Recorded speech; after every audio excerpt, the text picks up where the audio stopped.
From an early age, Patrick Mitchell knew he was different to other boys. He felt more like a girl and he wanted to be one.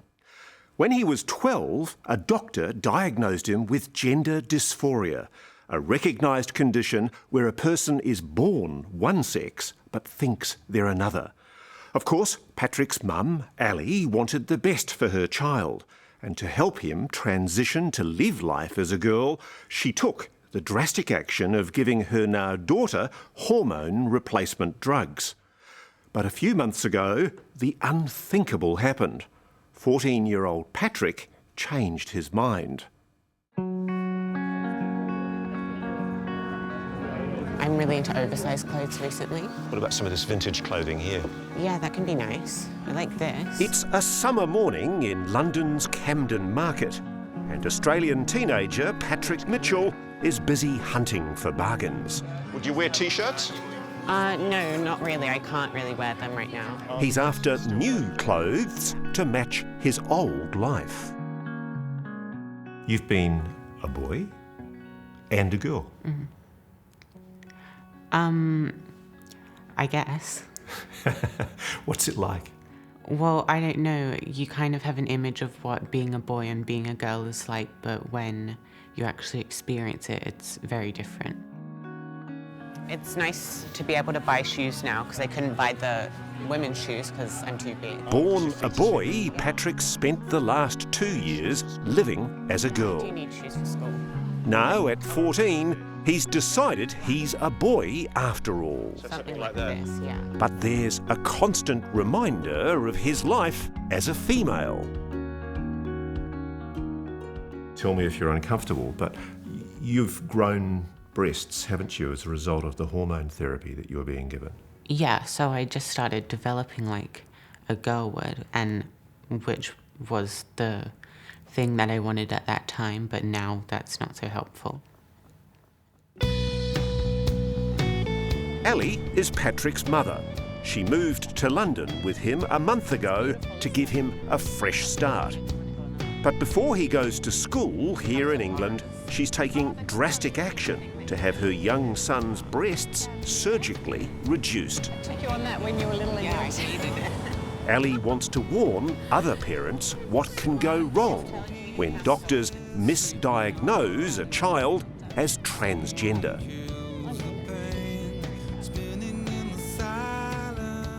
They were wrong to pigeonhole him so quickly. I think they should have said, here we have a child who does have gender dysphoria and he's going through a period of transition where he needs to work out exactly how he feels. I think we have to acknowledge there are a lot of children who are confused about their gender identity as a normal phase that they would go through. It's not uncommon to be confused. The good news is they're going to grow out of it. Don't mess them up. Sydney paediatrician Professor John Whitehall says the numbers of children being treated with gender dysphoria in Australia are currently skyrocketing. It's a condition where a person is born one gender, but in their mind, they're another. You don't accept that the true levels of gender dysphoria are as high as appear to be being diagnosed at the moment? No, I don't. I've never seen it, and I think it's much rarer than the current reports would suggest.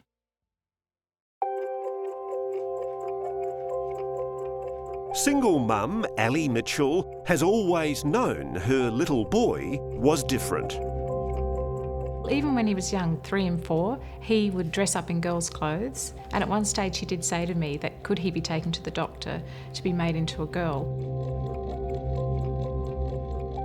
At first, Ali dismissed it as just a phase. But when Patrick turned 12, he made a startling confession that turned both their lives upside down. He said to me that, yes, I really identify as a girl and I don't feel like the boys around me. So it was at that point that I said to him, well, we need to take some expert advice on this. Was it a relief to be able to tell her? Yeah, definitely. And at that stage, did you believe that you were a girl in a boy's body? Yes. What does it feel like? Well, it just feels like you wish you could just change everything about you. You just see any girl and you say, I'd kill to be like that. It came as an even greater relief when Patrick was diagnosed with gender dysphoria by doctors in Adelaide. With Mum's support, Patrick made the full-time transition to life as a girl. It's regular. I can tell you that no child would do this on a whim. It's one of the most harrowing, stressful, self-questioning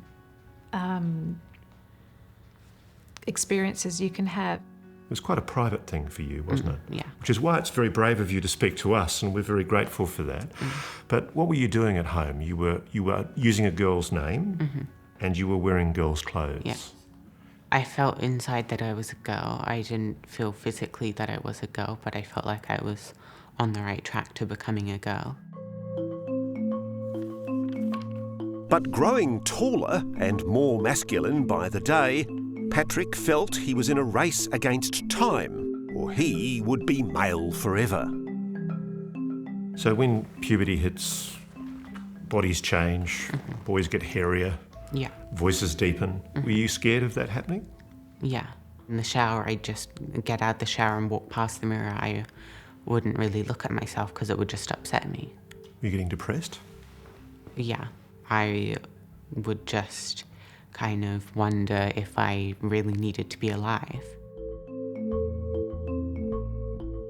Well, this is when finally we got our first medical appointment, and we'd waited about 3 months for that. As a parent, Ali was confronted with a terrible dilemma: whether to allow Patrick to take drugs that block puberty or risk losing him forever. She chose the puberty blockers. Well, we put away the knives in our house. I slept on the floor next to his bed in the room. You become very worried about what's going to happen to a child in the night. He would have panic attacks. What was he saying to you? He said that if he couldn't get on the puberty blockers, that he would either run away and find a way to get them himself or kill himself. So how much vanilla? Just 1 teaspoon. But it's what Ali did next that's alarming. Australian law currently says kids need to wait until they're 16 and have court approval to begin hormone replacement therapy. How many cookies is that? But Ali allowed Patrick to take her own estrogen medication from the age of just 13. Was that a tough decision for you? It was a very tough decision. I mean, there's no turning back at that point, really, is there? It's quite dramatic, what you're about to do. So our motivation for second stage treatment was really that Patrick was growing very tall and very broad.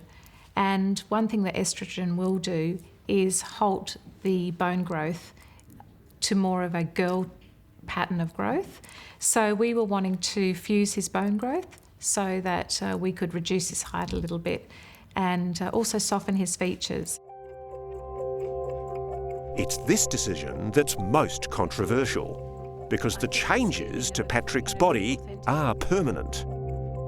And as soon as we started taking the estrogen, after a month or two, you could really see his features starting to soften a little bit, and we would have regular x-rays, which the hospital supported, and you could see that his bones were fusing. Was he happier?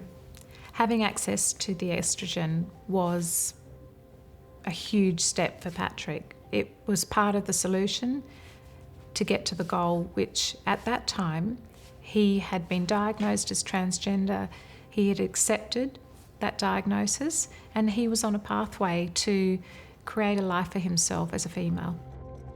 I keep writing articles based on science. Professor Whitehall has grave concerns about giving estrogen to a transgender teen. There is no proof that this is going to work. You think that their emotional problems are going to get better by giving them estrogen? Fine. That's called optimism.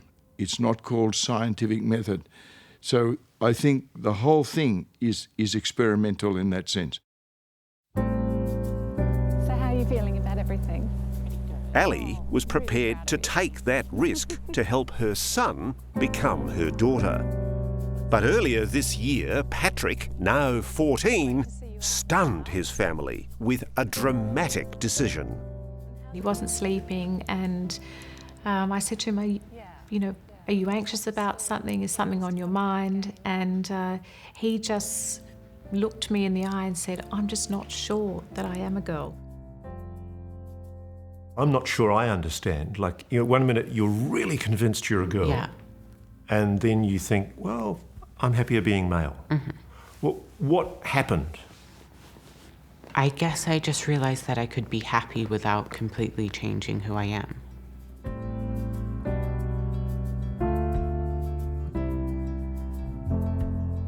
People are not interested in discussing the science.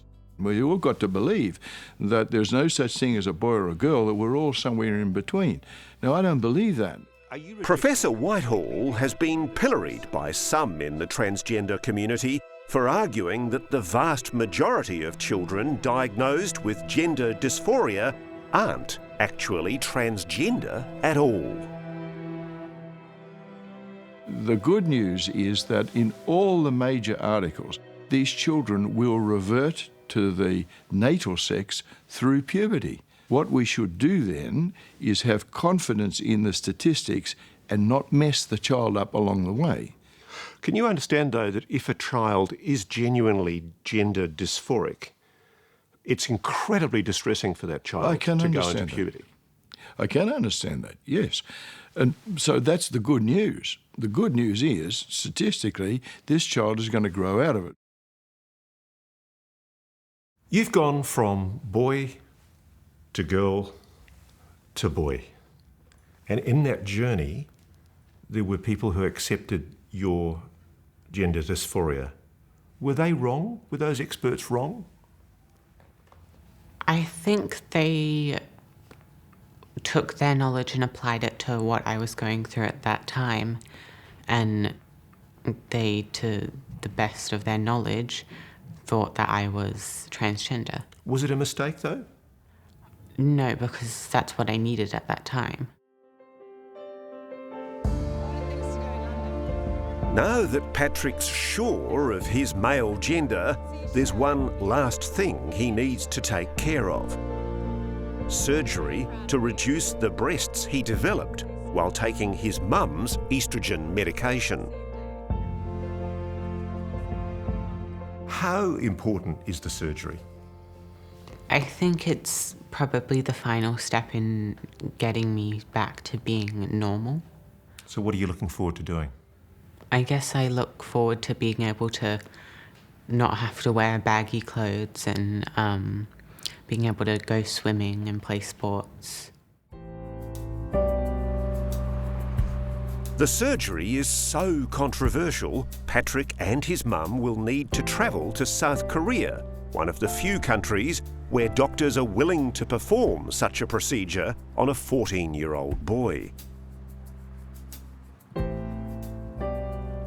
He needs to be able to now live as a carefree young teenage boy going through life like any other child would. So we're very happy to support him in that.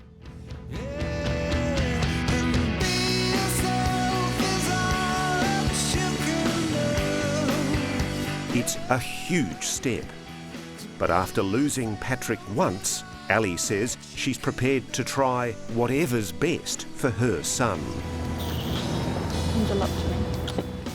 To help him become the boy he now feels he is. Are you ready for anything now? To see your child smiling, he's so happy, and he's confident now. Any regrets? I don't have any regrets.